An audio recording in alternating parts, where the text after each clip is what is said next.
नमो भगवते वासुदेवाय। ॐ नमो भगवते वासुदेवाय। ॐ नमो भगवते वासुदेवाय। नारायणं नमस्कृत्य नरं चैव नरोत्तमं देवीं सरस्वती व्यासं ततो जयम् उदीरयेत्। शृण्वतां स्वकथा कृष्ण पुण्यश्रवणकीर्तन यद्यन्तस्तो ह्यभद्राणि विधुनोति सुयत्स्यताम्।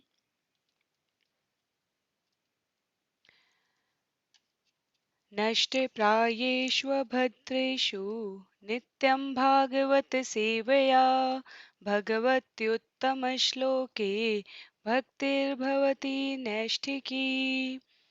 ॐ अज्ञानतिमिरान्धस्य ज्ञानाञ्जनशलाकया चक्षुरुन्मीलितं येन तस्मै श्रीगुरुवे नमः।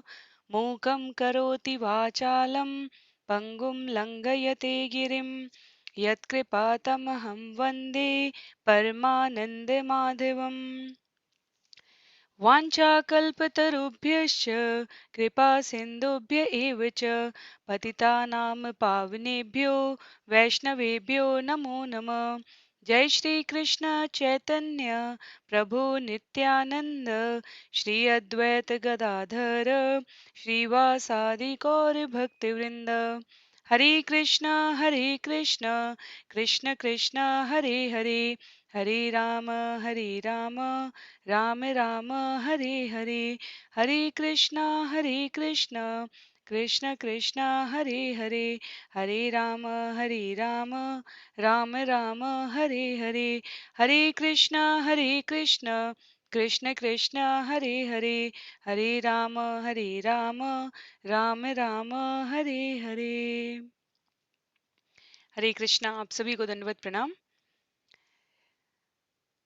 श्रीमद् भागवतम महापुराण सत्रों की इन श्रृंखला में हमने स्कंद 2 का आरंभ किया है, जहां पर हम सभी परस्पर श्रील प्रभुपाद द्वारा रचित सुंदर तात्पर्यों के मार्गदर्शन में अध्याय 1 का श्रवण पठन मनन करने का यहाँ पर प्रयास कर रहे हैं। स्कंद 2 अध्याय 1, जिसका नाम है ईश अनुभूति का प्रथम सोपान। इस अध्याय में 39 श्लोक हैं। इस अध्याय में सुखदेव गोस्वामी ने स्कंद 1 के 19वें अध्याय, जो कि उस स्कंद 1 का अंतिम अध्याय था, वहां महाराज परीक्षित द्वारा पूछे गए प्रश्न के उत्तर में कि आसन्न मृत्यु के अर्थात मृत्यु के जो निकट हैं व्यक्ति, मृत्यु निश्चित रूप से आने वाली है, उसमें जो उनके निकट हैं और अन्यों के लिए भी भगवत प्राप्ति का क्या निर्दिष्ट मार्ग है। 100% 100% गारंटी जिसे हम कहते हैं, वो कौन सा मार्ग है। और सुखदेव गोस्वामी यहाँ सुंदर श्लोकों के द्वारा उसका वर्णन कर रहे हैं। तो बहुत ही संक्षिप्त में आज स्कंद 2 अध्याय 1 का दूसरा सत्र है। प्रथम सत्र में जो हमने श्रवण पठन करने का प्रयास किया, बहुत संक्षिप्त में उसकी पुनरावृत्ति कर लेते हैं। सुखदेव गोस्वामी ने सर्वप्रथम महाराज परीक्षित के प्रश्न की सराहना की है। उन्होंने उनको 2 प्रकार के जो जीव होते हैं गृहस्थ जीवन में, उनका अंतर स्पष्ट करते हुए बताया, गृहस्थ और ईर्ष्यालु गृहस्थ, गृहस्थ एवं गृहमेधी। तो गृहस्थ आश्रम में 2 प्रकार के गृहमेधी हैं, उनका अंतर स्पष्ट करते हुए कहा कि आप निश्चित रूप से सुंदर गृहस्थ धारी जीव रहे हैं। क्यों? क्योंकि आपने अपने केंद्र में सदैव भगवान को रखा। तो वक्ता के रूप में सुखदेव गोस्वामी मापदंड मानदंड पैमाना निर्धारित करते हुए सर्वप्रथम योग्य वक्ता के साथ योग्य श्रोता कैसा होना चाहिए, उसकी यहाँ पर अर्हता घोषित करते हैं। तो महाराज परीक्षित को के प्रश्न की सराहना करते हैं, महाराज परीक्षित के गुणों की सराहना करते हैं, उनकी रुचियों की सराहना करते हैं। क्रम में आगे बढ़ते हुए भगवान की सुंदर लीला के बारे में स्वयं की क्या स्थिति रही, क्या अनुभव रहा, उसको प्रदर्शित करते हैं। कहते हैं, मैं भी जब मेरे पिता द्वारा व्यास मुनि द्वारा रचित 2 श्लोकों को सुना, तब मैं भगवान के लीला माधुर्य की ओर आकृष्ट हुआ। उससे पहले मैं भगवान के तत्व की ओर आकृष्ट था। तो वो सर्वोच्च आध्यात्मिकता को वहां पर अ, सूचित कराते हैं हम सभी को कि सर्वोच्च आध्यात्मिकता का स्तर यह है कि भगवत प्रेम में अनुराग उत्पन्न हो, भगवान की लीला सुनने के प्रति आकर्षण पैदा हो। और तीसरा जो बिंदु था कल के सत्र का, उसमें उन्होंने अपने पिता व्यासदेव के प्रति कृतज्ञता की है। उन्होंने कहा है, उनकी असीम अनुकंपा से मैंने द्वापर युग के अंत में इस पूरी कथा को अपने पिता से सुना है, और अब मैं आपके सामने श्लोक संख्या 9 में वो कहते हैं, मैं आपके सामने अब उसे दृढ़ता पूर्वक प्रस्तुत करूंगा।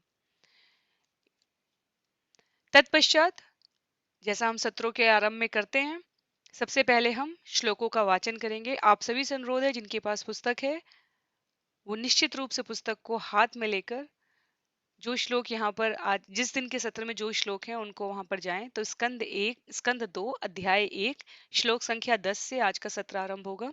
जिनके पास पुस्तक नहीं है उनके लिए मैं यहाँ पर स्कॉन डिजायर ट्री से लिया गया पीडीएफ आप सबके सामने यहाँ पर रहेगा। तो संस्कृत कठिन भाषा नहीं है, ये सुंदर श्लोक है। सुखदेव गोस्वामी कहते हैं, व्यास मुनि कहते हैं, स्वयं नारद मुनि कहते हैं, भगवान के सुंदर लीला भक्तों के द्वारा प्रस्तुत की गई है। भक्तों की लीला आचार्यों, ऋषियों, विद्वत जनों द्वारा प्रस्तुत की गई है। तो इस प्रकार हम श्लोक संख्या 10 से आरंभ करते हैं, और आप जहां से भी सुन रहे हैं पुस्तक से अथवा यहाँ सामने स्क्रीन से देखकर अवश्य वाचन करने का अभ्यास करें। स्कंद 2 अध्याय 1 श्लोक संख्या 10। तद अहम ते अभिधास्यामि महापौरुषिको भवान यस्य श्रद्धतामाशु स्यान्मुकुन्दे मति सति। एतन्निर्विद्यमानानाम् इक्षताम् अकुतो भयम् योगिनां नृपनिर्णीतं हरेर्नामानुकीर्तनम्।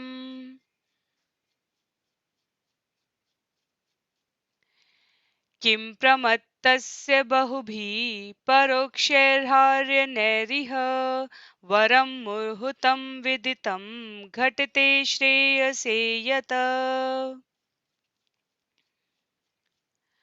खट्वांगो नामिराजर्षिर्ज्ञात्वेयत्तामिहायुष मुहूर्तात् सर्वमुत्सृज्य गतवान् अभयं हरि। तवाप्येतर्हि कौरव्य सप्ताहं जीवितावधि उपकल्प्य तत्सर्वं तावद्यत्साम्परायिकम्। अंतकाले तु पुरुष आगते गतसाध्वस छिन्द्यादसङ्गशस्त्रेण स्पृहां देहेनु ये च तम।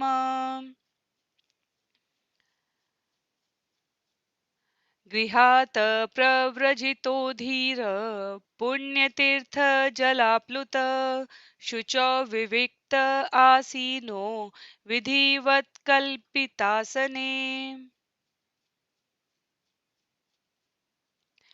अभ्यसेन्मनसा शुद्धं त्रिवृद्धब्रह्माक्षरं परं मनो यक्षेज्जितश्वासो ब्रह्मबीजम् अविस्मरन्। नियक्षेत विषयेभ्याक्ष्यान् मनसा बुद्धिसारथी मनः कर्मभिराक्षिप्तं शुभार्थे धारयेद्विधिया। तत्रैकावयवं ध्यायेत् अव्युच्छिन्नेन चेतसा मनः निर्विषयं युक्त्वा ततः किञ्चन स्मरेत् पदं तत्परं विष्णोर् मनः यत्र प्रसीदति। रजतमोभ्यामापि आक्षिप्तं विमूढं मन आत्मनः यक्षेद्धारणया धीरो हन्ति या तत्कृतं मलं। हरे कृष्ण कृष्ण कृष्ण हरे हरे हरे राम राम राम हरे हरे। तो श्लोक संख्या 10 से अध्याय 1 स्कंद 2 में आज का हम सत्र आरंभ करते हैं। तद अहम ते अभिधास्यामि महापौरुषिको भवान यस्य श्रद्धदातामाशु स्यान्मुकुंदे मति सती। मैं उसी श्रीमद् भागवत को आपको सुनाने जा रहा हूँ क्योंकि आप भगवान कृष्ण के अत्यंत निष्ठावान भक्त हैं। जो व्यक्ति श्रीमद् भागवत को पूरे मनोयोग से तथा सम्मान पूर्वक सुनता है उसे मोक्षदायक परमेश्वर की अविचल श्रद्धा प्राप्त होती है। यस्य श्रद्धता मासु स्यान मुकुंदे मति सत।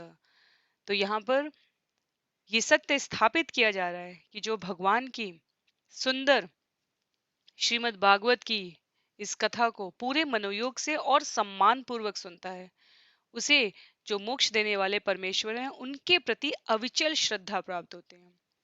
तो यहाँ पर कई बातें प्रमाणित होती हैं, आचार्य इसको उद्घोषित करते हैं, श्रील प्रभुपाद अपने तात्पर्य में इसका प्रस्तुतिकरण भी करते हैं। पहला, ये जो श्रीमद् भागवतम है ये वैदिक वांग्मय है और वैदिक ज्ञान को प्राप्त करने की जो प्रणाली है, अवरोह पंथा, आरोह होता है ऊपर की ओर, अवरोह पंथा है ऊपर से नीचे की ओर, अर्थात प्रामाणिक शिष्य परंपरा द्वारा दिव्य ज्ञान प्राप्त करने की विधि।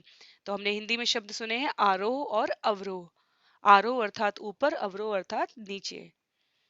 तो अवरोह पंथा का अर्थ ये हुआ कि जब नीचे से ऊपर आरोह हो गया और ऊपर से नीचे अवरोह हो गया। प्रामाणिक गुरु शिष्य परंपरा में दिव्य ज्ञान प्राप्त करने की विधि को अवरोह पंथा और वैदिक प्रणाली में ये स्वीकृत व्यवस्था है।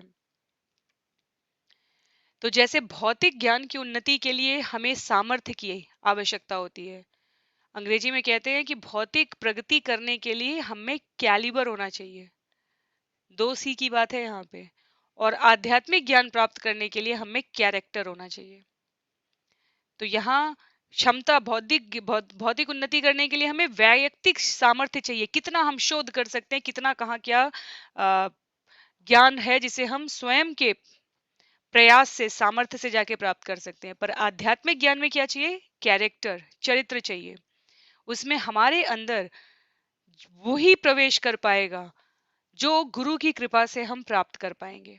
आध्यात्मिक ज्ञान, आध्यात्मिक जीवन में प्रगति गुरु कृपा पर निर्भर करती है, वैष्णव कृपा पर निर्भर करती है। भौतिक जीवन में प्रगति वैयक्तिक उस पर निर्भर करती है, वैयक्तिक शोध और सामर्थ्य पर।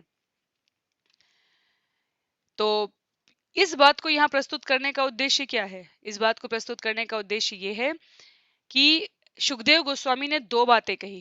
पहली बात, ये जो भागवतम है ये वैदिक वांग्मय है, और दूसरी बात ये कही क्योंकि आप भगवान श्री कृष्ण के अत्यंत निष्ठावान भक्त हैं इसलिए मैं आपको सुनाने जा रहा हूं।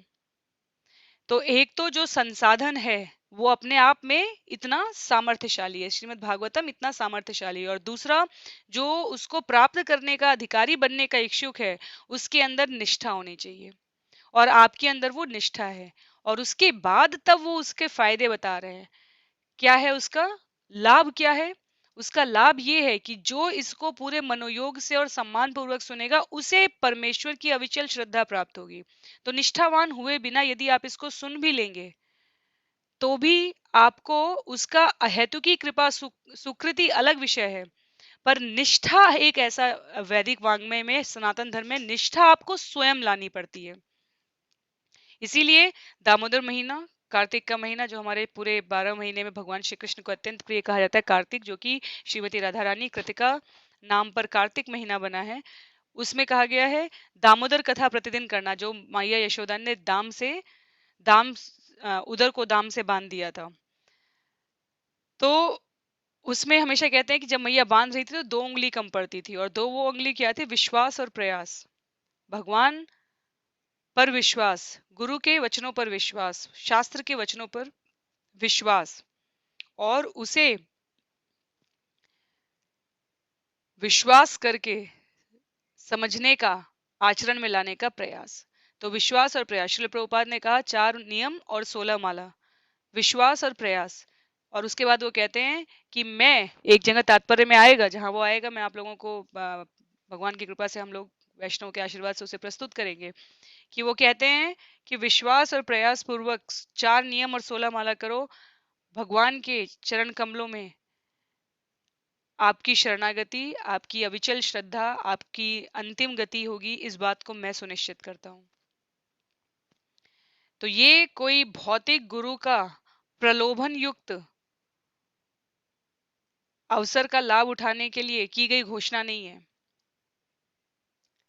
गुरु ने कहा है पहले आप प्रयास करिए विश्वास करके, तो परिणाम जो प्राप्त होता है, जो होता आया है, जो होता रहेगा, जो स्वयं भगवान ने कहा है, उसकी जिम्मेदारी मेरी है।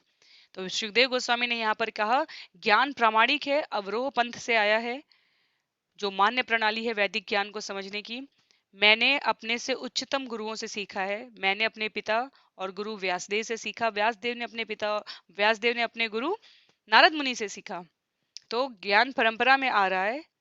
आप निष्ठावान हैं क्योंकि आप में विश्वास है और प्रयास करने का आपका मनोवृत्ति है, तो आप इसको सुनने के अधिकारी हो गए। और इससे परिणाम क्या होगा, क्योंकि आप पूरे मनोयोग और सम्मान पूर्वक सुन रहे हैं, तो मोक्षदायक परमेश्वर की अविचल श्रद्धा आपको प्राप्त होगी।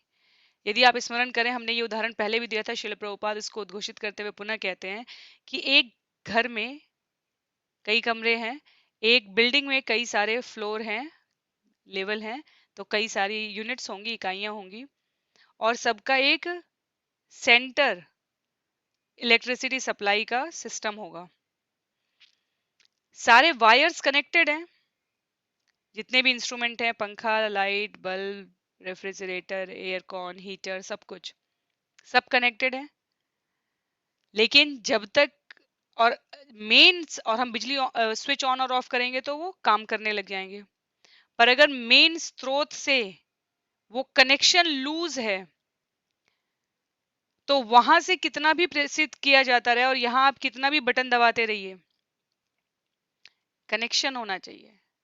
तो जब गुरु के प्रति हमारी निष्ठा, हमारा विश्वास, प्रयास, उनके वचनों पर आचरण करने की प्रवृत्ति होती है, जिसे यहाँ पर कहा गया कि भौतिक जीवन में प्रगति आपके व्यक्तिगत सामर्थ्य पर है और आध्यात्मिक जीवन में प्रगति आपके गुरु की कृपा पर है। तो जब वो कनेक्शन सेटअप है तो वहां से स्रोत से, सोर्स से इलेक्ट्रिसिटी सप्लाई की जाएगी, और जैसे ही आप रिसीव करने के लिए बटन ऑन करते हैं, अर्थात आप अपने आप को प्रस्तुत करते हैं, आपके हृदय में, आपके जीवन में, मन मस्तिष्क में ज्ञान चक्षुओं को खोलने की सामर्थ्य है गुरु की।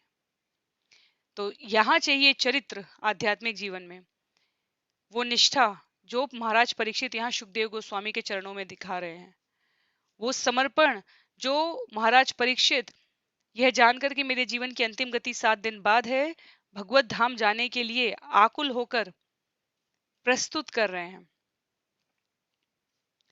वो निष्ठा, वो विश्वास, प्रयास हमारे जीवन में चाहिए। तत्पश्चात सुखदेव गोस्वामी कहते हैं श्लोक संख्या 11 में, एतत् निर्विद्यमानानाम् इक्षतामकुत भयम् योगिनां नृपनिर्णीतं हरेर्नामानुकीर्तनम् योगिनां नृपनिर्णीतं हरेर्नामानुकीर्तनम्। हे राजन, महापुरुषों का अनुगमन करके भगवान के पवित्र नाम का निरंतर कीर्तन उन समस्त लोगों के लिए सफलता का निसंशय तथा निर्भीक मार्ग है, जो समस्त भौतिक इच्छाओं से मुक्त हैं, अथवा जो समस्त भौतिक भोगों के इच्छुक हैं, और उन लोगों के लिए भी जो दिव्य ज्ञान के कारण आत्म संतुष्ट हैं।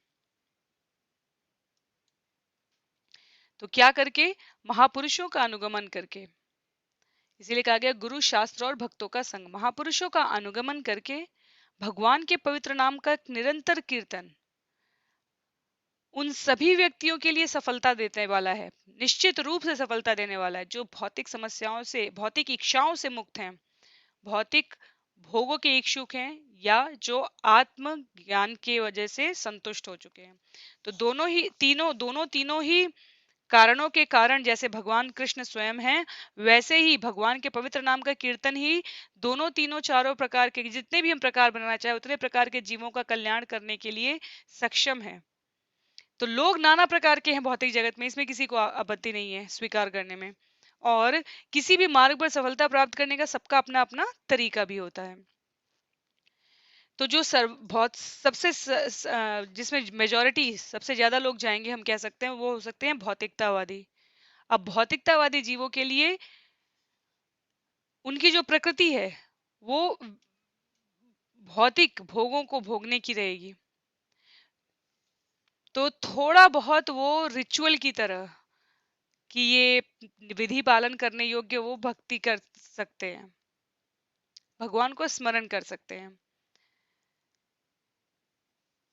दूसरे वो हो गए जिन्होंने अपने जीवन में कम या अधिक न्यूनाधिक आत्म साक्षात्कार के लिए ज्ञान प्राप्त कर लिया है, अपने आप को जीवन की भ्रामक शैली से दूर रख लिया है और इसलिए वो आत्म संतुष्ट हो गए हैं।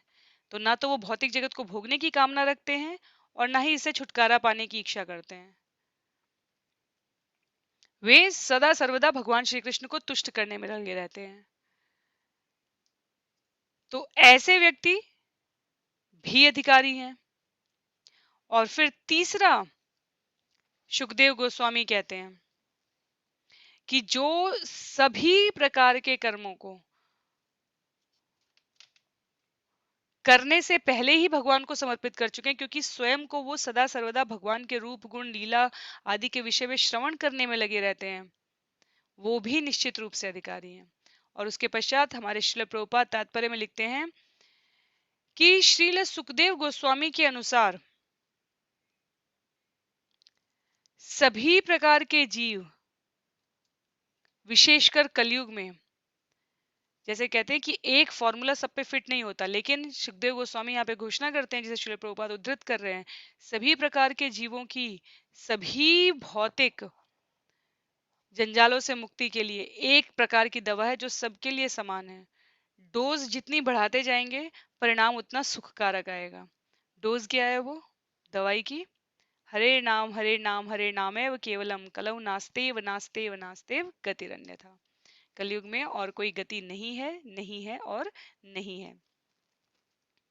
तत्पश्चात श्लोक संख्या 12 में सुखदेव गोस्वामी कहते हैं, किम प्रमत्तस्य बहुभिः परोक्षेराय नैरिह वरम मुहुर्तम विदितम घटते श्रेयसे यत। ऐसे दीर्घ जीवन से क्या लाभ जिसे इस संसार में वर्षों तक अनुभवहीन बने रहकर गंवा दिया जाए। इससे तो अच्छा है पूर्ण चेतना का एक क्षण, क्योंकि इससे उसके परम कल्याण का मार्ग प्रशस्त होता है। तो जो सुखदेव गोस्वामी कह रहे हैं यहाँ पर वो हम कई प्रकार से अच्छे अच्छे मोटिवेशनल स्पीचेस में भी सुनने रहते हैं। जीवन लंबा नहीं, कहते हैं ना, अगर उसमें अंग्रेजी के फ्रेजेस में जाएंगे या हिंदी की जो फॉरवर्डेड मैसेज में भी जाते हैं, तो हम कहते हैं जीवन में रेगुलर कार्य नहीं, मेमोरीज कलेक्ट कीजिए। जीवन लंबा नहीं होना चाहिए, जीवन बड़ा होना चाहिए। तो think out of the box, do something great, इस तरह की जो बातें कही जाती है। तो सुखदेव गोस्वामी कह रहे हैं वास्तव में जो सबसे बुद्धिमान होगा वो क्या करेगा? जैसे जो युवावस्था में बुद्धिमान उसको कहा जाता है जो आज जितना कमा रहा हो उसको पूरा व्यय न कर दे, वो अपने भविष्य के बारे में या समाज के बारे में कुछ न कुछ धनराशि संचित करके रखने का अभ्यास रखे। तो कहता है बहुत ही समझदार व्यक्ति है, इतना धीर गंभीर है कि युवावस्था में भी इतना धन कमाने के लिए इतना धन कमाता है, पर सब कुछ भोगता नहीं है, कुछ उसने आकस्मिक परिस्थितियों के लिए भी रख रखा है। तो श्रील प्रभुपाद कहते हैं सबसे बुद्धिमान कौन हुआ? ऐसे व्यक्तियों को हम सामान्यतः भौतिक दृष्टि से बुद्धिमान कहते हैं, जो भविष्य के बारे में विचारशील तरीके से अपने वर्तमान को संवारते हैं। तो सबसे बुद्धिमान कौन हुआ? जो केवल भविष्य के लिए नहीं, वृद्धावस्था के लिए नहीं, किसी आकस्मिक स्थिति के लिए नहीं, अपितु ये नित्य परिवर्तनशील जीवन के बाद के जीवन की भी प्लानिंग अभी से कर ले, वो परम बुद्धिमान है। तो इसीलिए सुखदेव गोस्वामी कहते हैं ऐसे दीर्घ जीवन से क्या लाभ जिसे इस संसार में वर्षों तक अनुभवहीन बने रहकर गवा दिया जाए। इससे तो अच्छा है पूर्ण चेतना का एक क्षण, क्योंकि इससे परम कल्याण का मार्ग प्रशस्त होता है। क्या है वो पूर्ण चेतना? पूर्ण पुरुषोत्तम भगवान श्री कृष्ण हमारे सर्वेश्वर हैं, समस्त कारणों के कारण है, ब्रह्मांड उन्हीं से निकलते हैं और उन्हीं में समा जाते हैं। वो अपनी इच्छा से संसार रचते हैं और नष्ट करते हैं। जो कुछ भी भगवान ने भगवत गीता में कहा है वो पूर्ण चेतना का वो क्षण है जब हम उसको समझने के लिए अपने आप को प्रस्तुत करें। अन्यथा और ये श्रील प्रभुपाद के शब्द हैं। उन्होंने तात्पर्य में लिखा है, अन्यथा खाओ पियो मौज करो जैसी प्रवृत्ति तो पाशविक प्रवृत्ति है। ये तो असुरों में भी होती है, खाओ पियो और मौज करो। तो उससे हम अपने मूल्यवान समय को व्यर्थ में यूं ही गवा दे रहे हैं। क्योंकि एक ही पंक्ति हमें याद रखनी है। ये सारी चर्चा जब भी कोई कहे कि भगवत भक्त तो निठल्ले होते हैं, उनके पास कोई काम नहीं होता है, वो भिक्षा मांगते हैं, वास्तव में यही कह कह के जो ब्राह्मण वर्ग शिक्षक वर्ग था उसको इतना हतोत्साहन मिलने लगा कि अब समाज में प्रशासक वर्ग के पास पर्याप्त, वो कहने के लिए पार्टीज के हिसाब से थिंक टैंक, राजनीतिक दल कह देते हैं कि उनके पास थिंक टैंक है, पर समाज में समग्र रूप से दिशा संचालन करने के लिए, किसी भी कार्य की परिणति के लिए वो बौद्धिक सोच वाले व्यक्ति अब दिन पर दिन कलयुग के प्रभाव से कम होते जाएंगे। क्यों? क्योंकि उसमें कोई ईर्ष्या, कोई स्वार्थ, कोई लोभ, कोई अपनी महत्वाकांक्षा को, भौतिक महत्वाकांक्षा को इस प्रकार से नेविगेट कर लेते हैं, इस प्रकार से उसको भीतर घात करा देते हैं कि समग्र कल्याणकारी योजनाएं धराशायी हो जाती हैं। जब भगवान श्री कृष्ण ने भगवत गीता कही तो उन्होंने किसी विशेष जाति के लिए नहीं कही, विशेष पंथ के लिए नहीं कही, विशेष धर्म के लिए नहीं कही, उन्होंने समस्त मानव जाति के लिए कही। जब सुखदेव गोस्वामी यहाँ परीक्षित महाराज को कथा सुना रहे हैं, उसमें एक भी बिंदु ऐसा नहीं है जो भारतवासियों पर लागू होता हो पर अमेरिका वासियों पर लागू ना होता है, ऑस्ट्रेलिया वासियों पर लागू ना होता हो। तो कहने का विषय यह है कि सनातन धर्म समग्र विश्व के कल्याण, सर्वे भवन्तु सुखिनः सर्वे सन्तु निरामया से शुरू सर्वे सर्वे सर्वे सर्वे शब्द सदैव रहा हमारे शास्त्रों में। और सुखदेव गोस्वामी कह रहे हैं कि पूर्ण चेतना का वो क्षण जिससे उसके परम कल्याण का मार्ग प्रशस्त हो जाए वो है भौतिक खाओ पियो मौज करो जैसी पाशविक प्रवृत्ति से स्वयं को दूर रखते हुए भगवान की गतिविधियों में अपनी रुचि बढ़ाते हुए। अन्यथा उस वो एक क्षण अपने आप में सामर्थ्य है, उसके अंदर इतनी सामर्थ्य है कि वो आपका उद्धार कर दे। अन्यथा दीर्घ जीवन, लंबा जीवन तो वृक्ष और अन्य जीव भी जी रहे हैं जो बिना किसी प्रकार के आध्यात्मिक प्रगति किए बिना हजारों वर्षों तक जीवित रह सकते हैं। तो उसका लाभ क्या है?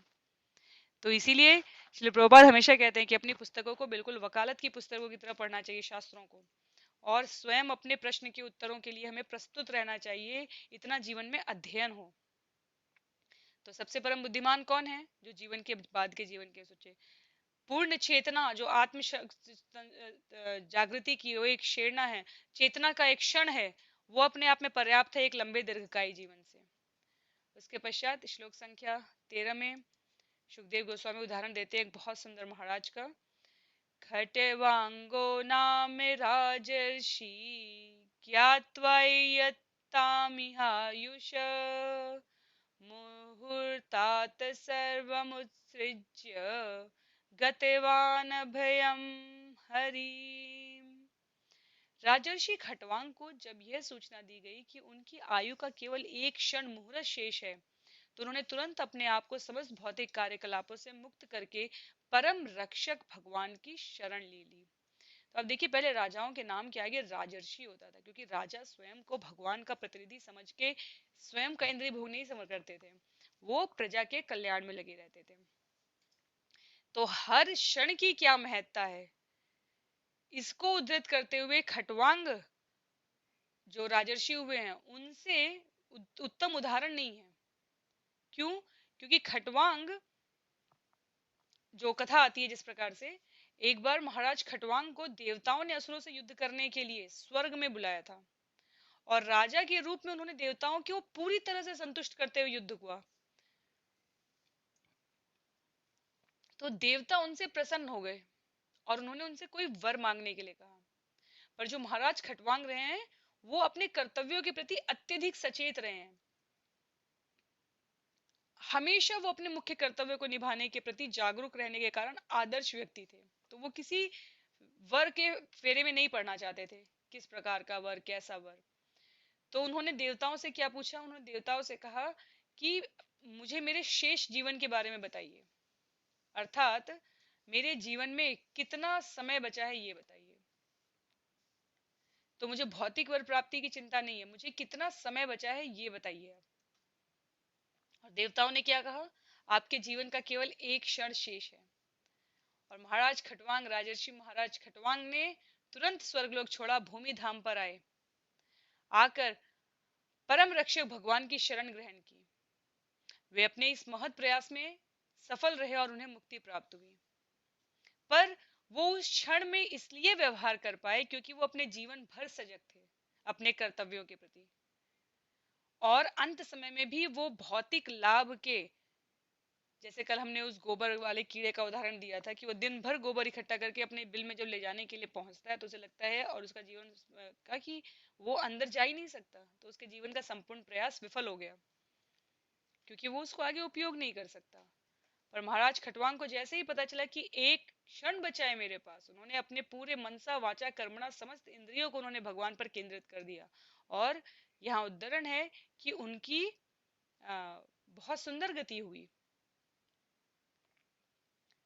इसी तरीके से महाराज परीक्षित के लिए सुखदेव गोस्वामी यहाँ पर सूचित कर रहे हैं, उनके पास एक क्षण बचा था, आपके पास 7 दिन बचे हैं। ये कितना ही सकारात्मक दृष्टिकोण सुखदेव गोस्वामी महाराज परीक्षित को यहाँ पर दे रहे हैं। तत्पश्चात श्लोक संख्या 14 में कहते हैं सुखदेव गोस्वामी, तवाप्येतर्हि कौरव्य सप्ताहं जीवितावधि उपकल्पय तत्सर्वं तावद्यत्साम्परायिकम्। हे महाराज परीक्षित, अब आपकी आयु के और 7 दिन शेष हैं, अतएव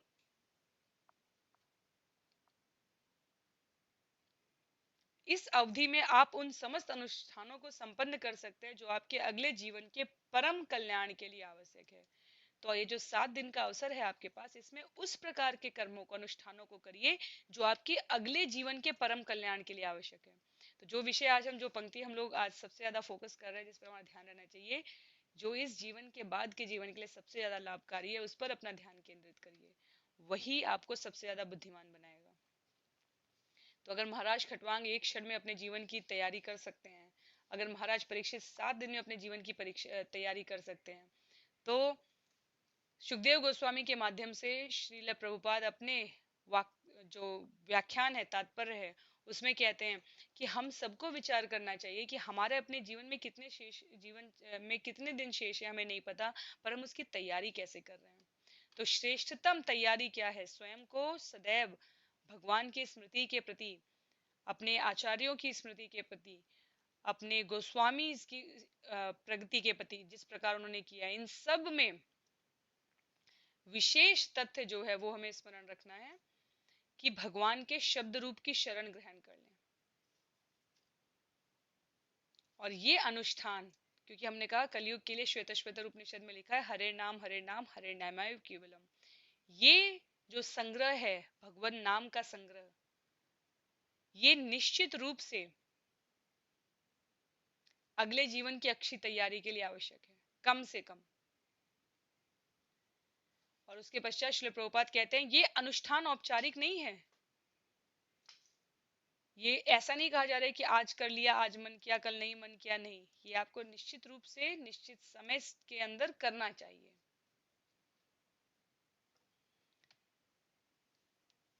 तत्पश्चात श्लोक संख्या 15 में कहते हैं, अंत काले तु पुरुष आगते गत साध्वश छिन्द्यात् संग शस्त्रेण स्पृहाम देहेनुयचतम। मनुष्य को चाहिए कि जीवन के अंत काल में मृत्यु से तनिक भी भयभीत न हो, अपितु वह भौतिक शरीर से तथा उससे संबंधित सारी वस्तुओं एवं उसकी समस्त इच्छाओं से अपनी आसक्ति तोड़ ले। तो बहुत महत्व का श्लोक है, लेकिन बातें जो कही गई हैं वो कम से कम भारतवासी ये समझते हैं कि ये तो हमें पहले से पता है, इसमें कौन सी नई बात है। ये कहना कि मनुष्य को चाहिए कि जीवन के अंत काल में तनिक भी भयभीत न हो, वह अपने भौतिक शरीर से और अन्य संबंधित सारी वस्तुएं एवं उसकी सारी समस्त इच्छाओं से अपनी आसक्ति तोड़ ले।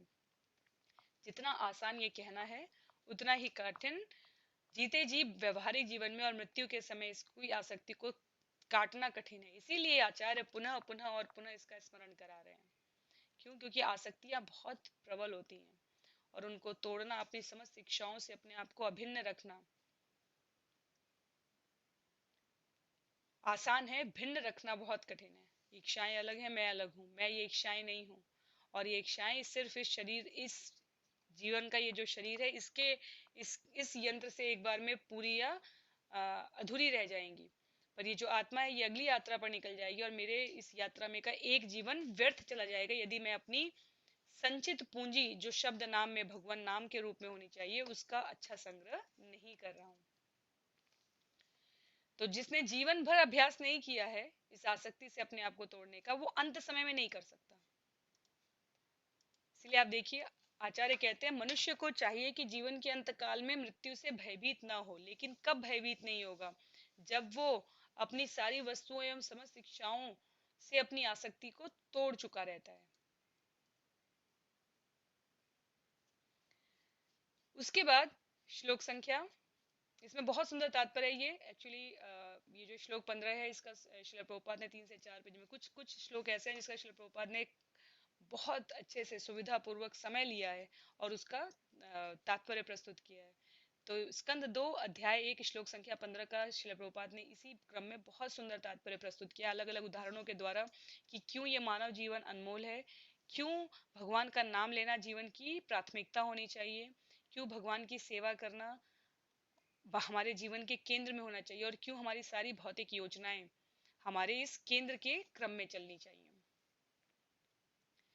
तत्पश्चात श्लोक संख्या 16 में सुखदेव गोस्वामी कहते हैं, तो वो अलग अलग तरीके बता रहे हैं भभी कि कहाँ कहाँ कैसे कैसे आध्यात्मिकता धारण की जा सकती है।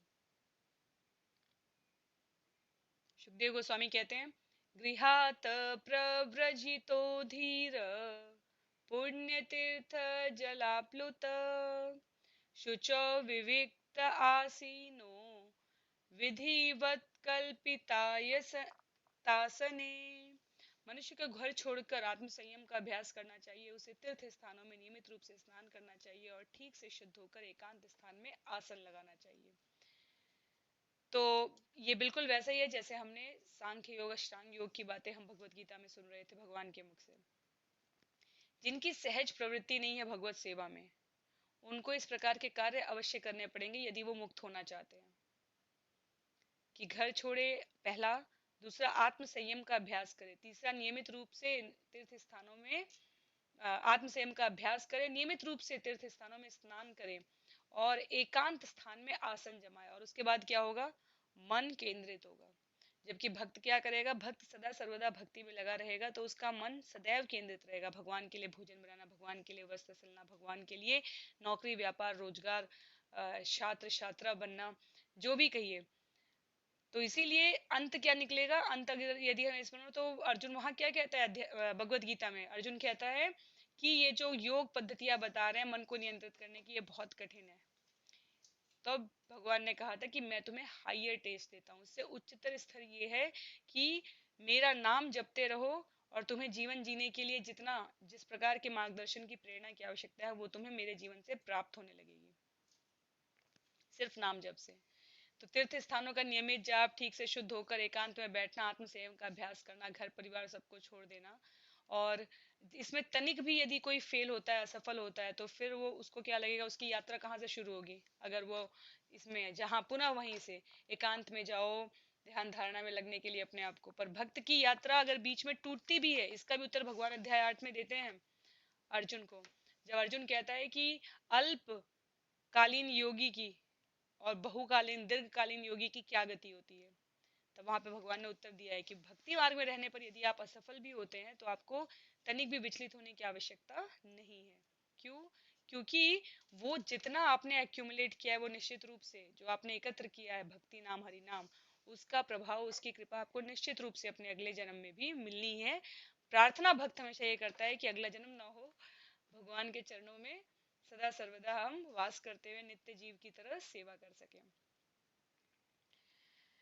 तो श्री सुखदेव गोस्वामी यहाँ पर ये जो क्रम है बैठकर ध्यान धारणा करने का, जैसे हमने अष्टांग योग में देखा था, यहाँ उसका थोड़ा क्रम रखेंगे। तो वो अगले श्लोक में कहते हैं, अभ्यसेन मनसा शुद्धम त्रिवृद्ध ब्रह्माक्षरम परम मनो यशेजित श्वासो ब्रह्म बीजम अविस्मरन्। मनुष्य उपर्युक्त विधि से आसन जमाकर मन को 3 दिव्य अक्षरों अ, उ, म, ओम का स्मरण कराए और श्वास विधि को नियमित करके मन को वश में करे, जिससे वह दिव्य बीज को नहीं भूले। तो ये जो प्रणवाक्षर मंत्र है हमारा, प्रणवाक्षर मंत्र है जो ओमकार, उसके लिए अनुभूति का बीज बताया गया है उसे। और जब हम जो अगर हमें याद हो, ध्यान धारणा आसन नियम प्रत्याहार इस प्रकार करते करते अंतिम अवस्था समाधि थी, जहाँ सहज रूप से भगवत स्मृति रहे। और उन सब से पहले आपको उन सब वहां तक पहुंचने के लिए उनसे सबसे पहले आपको क्या विधियां करनी है? श्वास विधि करनी है, प्राणायाम करना है, भौतिकता से अपने आप को रोकना है कहीं, क्योंकि मन क्या है? मन सक्रिय इंद्रिय है, उसकी धुरी जो है वो इंद्रियों की, उसमें जो प्रमुख है वो मन है। और जहां जहां मन जाएगा, जैसी वैसी वैसी मानसिकता विकसित करेगा, वैसी वैसी धारणाएं विकसित करेगा, और वैसी वैसी जीवन शैली होती चली जाएगी। तो इसीलिए उस सांख्य की ध्यान की पद्धति जो बताई गई है भगवत गीता में भगवान के द्वारा, उसी की यहाँ पे प्रस्तुति देते हुए सुखदेव गोस्वामी कहते हैं, क्या कहते हैं? श्वास विधि को नियमित करके मन को वश में करें, जिससे वह दिव्य बीज को नहीं भूले। तो स्थापित करते हैं कि दिव्य बीज कौन है? बीज प्रदाता स्वयं भगवान है, और उनको नहीं भूलना है हमें।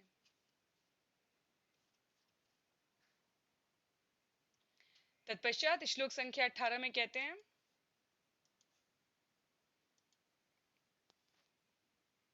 नियक्षेद विषयेभ्यक्षान् मनसा बुद्धि सारथी मन कर्मभिराक्षिप्तम शुभार्थे धारयेद् धिया। धीरे धीरे जब मन उत्तरोत्तर आध्यात्मिक हो जाए, तो उसे इंद्रिय कार्यों से खींच लिया जाए, विलग कर लिया जाए। इससे इंद्रियां बुद्धि द्वारा वशीभूत हो जाएंगी। इससे भौतिक कार्यकलापों में लीन मन भी भगवान की सेवा में प्रवृत्त किया जा सकता है और पूर्ण दिव्य भाव में स्थिर हो सकता है। तो वो बता रहे हैं कि ये जो आध्यात्मिक विधि मैंने बताई समाधि करने की, ये किस लिए? मन को नियंत्रित करने के लिए। और जब मन आध्यात्मिक होने लगे धीरे धीरे, तो उसे इंद्रिय कार्यों से खींच लिया जाए और कहाँ ले आया जाए? भगवान की सेवा में ले आया जाए। तो उसका प्लेटफॉर्म चेंज कर दिया जाए। कार्य वही है सेवा का, इंद्रियों को सेवा देने से अच्छा है कि भगवान की सेवा में लगा जाए। पर ये स्वतः नहीं होगा। अगर जन्म जन्मांतर का उपलब्ध प्रारब्ध है, सुकृति है, तो अन्य विषय है, अन्यथा सभी को इसमें प्रयास पूर्वक वहां उस स्तर तक पहुंचने का प्रयास करना होता है, जहां सहज तरीके से दिव्य भाव में भगवान की स्मृति आ सके। उसके बाद श्लोक संख्या 19 देखते हैं।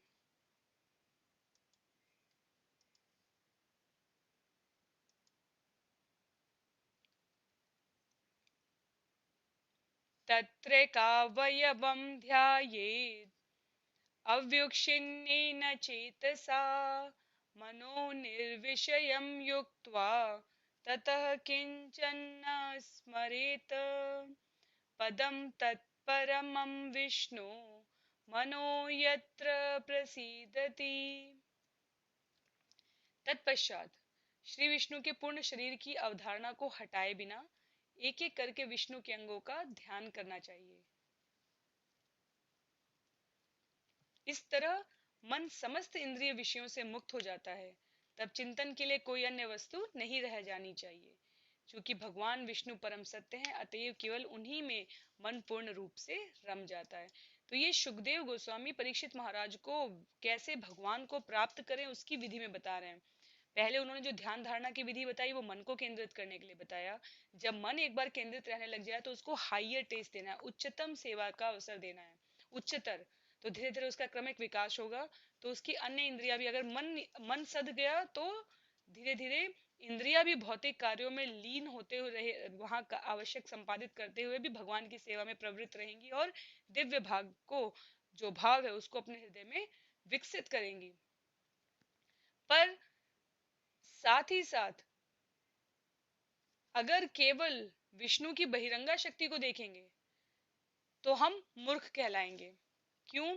क्योंकि जैसे दुर्गा देवी इस भौतिक जगत की अधिष्ठात्री हैं, त्रिदंड से आध्यात्मिक, तीन तरह के जो क्लेश हैं, आदि दैविक, आध्यात्मिक और आदि भौतिक, उससे वो जीव को, अब ये उनका कार्य है, हम उसे सही या गलत नहीं कह सकते, वो जीव को पहले त्रास देते रहो, फिर जीव वापस प्रार्थना करता रहे भौतिक जगत में अपने आप को सुव्यवस्थित करने के लिए, फिर उसको उसके मन का फल देते रहो, जिससे तुम समय समय पर होने वाली घटनाओं के परिणाम स्वरूप इसी जगत में बंधे रह जाओ।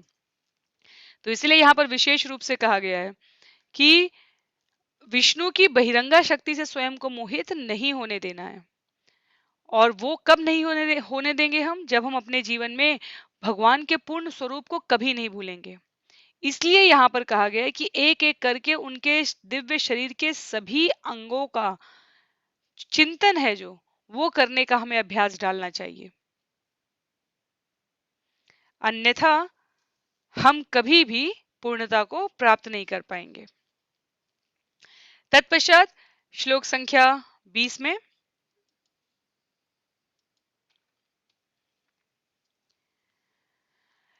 सुखदेव गोस्वामी बता रहे हैं महाराज परीक्षित को, रजतमोभ्याम आक्षिप्तम विमूढ़तम मन आत्मना यक्षेद धारणया धीर ह्यन्ति या तत्कृतं मलम। मनुष्य का मन सदैव रजोगुण द्वारा विचलित और तमोगुण द्वारा मोहग्रस्त होता रहता है, किंतु मनुष्य ऐसी धारणाओं को भगवान विष्णु के संबंध द्वारा ठीक कर सकता है और इस तरह उनसे उत्पन्न गंदी वस्तुओं को स्वच्छ करके शांत बन सकता है। तो तीन बातें हैं यहाँ पे। सबसे पहली बात तो अगर देखा जाए तो जो लोग रजोगुण और तमोगुण द्वारा संचालित होते हैं वो किसी भी तरीके से, किसी भी पद्धति में ईश्वर प्राप्ति की जो दिव्य अनुभूति होती है उस अवस्था को प्राप्त करने के प्रामाणिक पात्र नहीं होते। जो कम से कम सतोगुण वाले होते हैं वो इस मार्ग पर आगे बढ़ते हुए अपने आप को योग्य प्रस्तुत कर सकते हैं।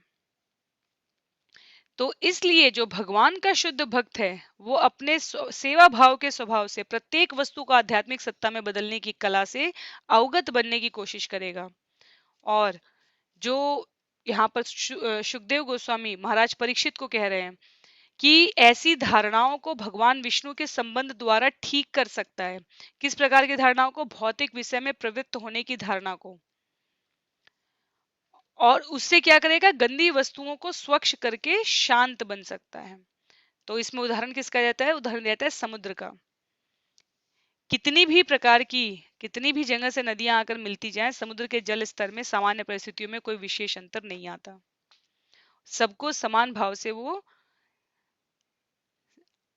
अपने निकटस्थ अंतःकरण में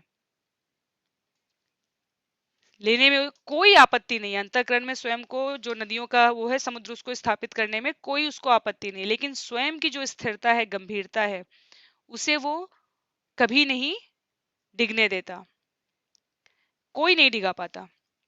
तो उसी तरह जीव के लिए कहा जा रहा है कि रजोगुण और तमोगुण के तो वाले तो पात्र ही में ही नहीं है, इसलिए कम से कम हमें प्रयास करना चाहिए कि हम कम से कम सतयुग के स्तर पर रहें, सतोगुण के स्तर पर रहें। और सतोगुण, रजोगुण, तमोगुण, ये अध्याय 13 और 14 प्रकृति के जो दो प्रकृति पुरुष चेतना, भगवत गीता अध्याय 13-14 की बात हो रही है, तो वहां पर इनको विस्तार पूर्वक बताया गया है। तो कम से कम सतोगुण रहना है और श्रेष्ठतम क्या है? शुद्ध सत्व भक्त, शुद्ध भक्त। और जब इस प्रकार से जीव रहता है तब जो, जैसे समुद्र में जब नदियां मिलने के लिए तैयार होगी तो जितनी गंदगी वो बहा के लाई है, समुद्र उसको भी धीरे धीरे या तो तलहटी में बैठने देता है या किसी अन्य विधि से उसको बाहर उत्सृज कर देगा। तो सतोगुणी वाला जीव भौतिक जगत में रहते हुए भी अगर कुछ गलतियां कर रहा है तो भी वो अपनी उसी स्थिति से, अर्थात भगवान में अनुरक्ति रखते हुए, लिखा है गंदी वस्तुओं को स्वच्छ करके शांत बन सकता है। तो भक्त भी, जीव भी भक्तों के संग से साधारण से असाधारण की स्थिति तक पहुंच सकता है भगवत प्राप्ति में, यदि सही और सुनियोजित ढंग से, बलपूर्वक नहीं, सहयोग पूर्वक ये जो भगवत ज्ञान है उसे समझने और प्रस्तुत करने की हमें कला आ जाए। तो आज के लिए अंतिम श्लोक करेंगे हम। श्लोक संख्या 21। यस्यां संधार्यमाणायां योगिनो भक्ति लक्षण आशु संपद्यते योग आश्रयं भद्रमीक्षत। हे राजन, स्मरण की इस पद्धति से तथा भगवान के कल्याणप्रद साकार स्वरूप का दर्शन करने के अभ्यास में स्थिर होने से मनुष्य भगवान के प्रत्यक्ष आश्रय के अंतर्गत उनकी भक्ति को शीघ्र ही प्राप्त कर सकता है। तो वास्तव में ये जो कुछ श्लोक है ये सुखदेव गोस्वामी और महाराज परीक्षित की कथा से ज्यादा हम ये क्या कह सकते हैं कि किस प्रकार से सुखदेव गोस्वामी यहाँ पर भक्ति मार्ग की उपलब्धियों को स्वयं के अनुभव से पुष्टि करते हुए कह रहे हैं कि ऐसा करने से क्या होगा, भगवान के कल्याणप्रद साकार रूप का दर्शन होगा, अभ्यास स्थिर होगा और इससे जीवन में भक्ति बढ़ने लग जाती है। जो सबसे महत्व की बात है, जो अध्याय 12 भगवत गीता श्लोक संख्या 5 में भगवान अर्जुन को कहते हैं, क्योंकि वहां प्रश्नों के उत्तर भगवान दे रहे हैं, तो वो कहते हैं कि आत्म साक्षात्कार का निर्विशेष मार्ग जो है वो बहुत कठिन है, लेकिन यदि हम इस सरल पद्धति से भक्ति मार्ग से भगवान को प्राप्त करने की चेष्टा करें तो ये अत्यंत ही सुलभ है। तो ये सुखदेव गोस्वामी अंत समय में क्या करना चाहिए उसके लिए, जब हमें विषय पता रहेगा, अगर हमें पता ही नहीं है कि ये भारत का प्रधानमंत्री है, हमने उसे कभी कहीं देखा ही नहीं है और वो हमारे बगल में भी आके बैठ जाए तो भी हम उसका लाभ नहीं उठा सकते, उससे संपर्क, उसका नाम पूछना, उसको शुभकामनाएं देना नहीं कर सकते, क्योंकि हमें परिचय ही नहीं है हमारे पास कि वो कौन है।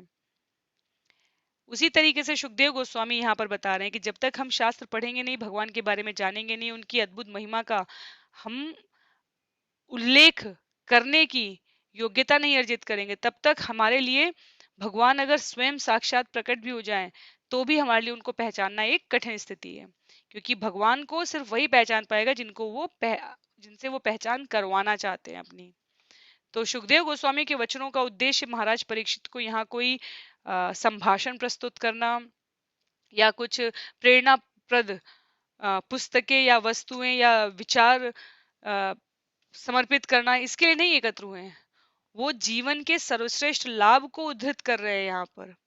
एक, मैं, आप, जो भी जीवित व्यक्ति हैं, उनके जीवन का सर्वोच्च लाभ क्या है, आध्यात्मिकता की दृष्टि से भी सर्वोच्च क्या है, भगवान की स्मृति रखना, भगवान की लीला रूप यश गुण गान को पढ़ना और समझना। अन्यथा जीवन के अंतिम दशा तक जाते जाते निर्विशेष वादियों की तरह भगवान के साकार रूप के प्रति यदि हमारे जीवन में श्रद्धा नहीं है तो हम एक प्रकार से अपने जीवन को निष्फल कर रहे हैं। तो सर्वोच्चतम उपलब्धि के बारे में यहाँ सुखदेव गोस्वामी प्रस्तुत करने की कोशिश कर रहे हैं। श्लोक संख्या 22 से महाराज परीक्षित बोलेंगे, तो मृत्यु के आसन व्यक्तियों के लिए भगवान की क्या महिमा है, क्यों भक्ति करनी चाहिए, ये सब पिछले 5-6 श्लोक में सुंदर तरीके से सुखदेव गोस्वामी ने महाराज परीक्षित को कहा। तो श्लोक संख्या 22 में राजोवाच है, तो महाराज परीक्षित जब बोलना शुरू करेंगे उसे हम अगले सत्र में समझेंगे। आप सभी से अनुरोध रहेगा, भगवान नाम भगवान नाम भगवान नाम हम लोग इतनी बार सुन रहे हैं, हरे कृष्णा कृष्ण कृष्णा हरे हरे, हरे राम राम राम हरे हरे, इसको हम अपने जीवन में धारण करने का प्रयास करें। श्रील प्रभुपाद की जय, श्रील गुरुदेव की जय, अनंत कोटि वैष्णव वृंद की जय। हरे कृष्णा।